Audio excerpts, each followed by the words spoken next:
Luis Campos, à la fois conseiller sportif du Celta et du PSG, a expérimenté la difficulté d'œuvrer pour deux clubs en même temps. Pas de repos pour les supporters du Paris Saint-Germain, même pendant une Coupe du Monde qui se déroule au Qatar. Pas un jour ne se passe sans qu'une information de taille liée au club de la capitale ne fasse la une. Après Lionel Messi la veille, la valorisation du club ce lundi matin, avec une éventuelle entrée au capital d'un nouvel investisseur, il a également été question en Espagne de l'avenir de Kylian Mbappé. Alors qu'il s'exprimait en tant que conseiller sportif du Celta dans la matinée, lors d'une conférence de presse organisée par le club espagnol, Luis Campos, qui occupe les mêmes fonctions à Paris, n'a pu échapper à une question concernant le devenir du prodige de Bondy, courtisé par le Real Madrid depuis plusieurs saisons. Campos.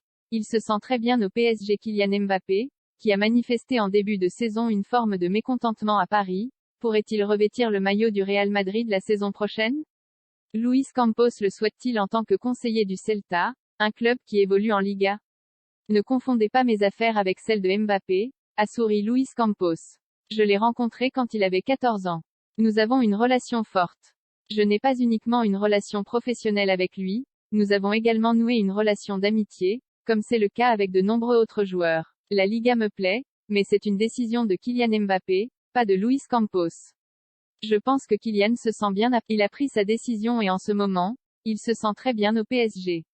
À Paris, ils doivent se réjouir d'avoir l'une des meilleures, si ce n'est le meilleur en ce moment. L'avenir je ne le connais pas. Les envies supposées de départ de Kylian, 5 mois à peine après sa prolongation en grande pompe jusqu'en 2025, avaient agité le début de saison parisien, dans un contexte où le champion du monde 2018, quelque peu agacé par ses dirigeants, NHE accent aigu citait pas à manifester son mécontentement sur le terrain.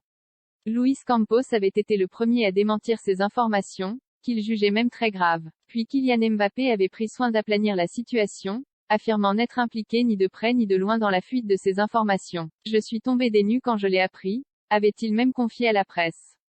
Luis Campos, auquel il a souvent été reproché lors de son arrivée de vouloir gérer cette double casquette, s'est toujours défendu de la façon suivante: les deux clubs ne sont pas de la même dimension ni dans le même pays, et ils ne jouent a priori pas dans la même cour en termes de profil de recrutement.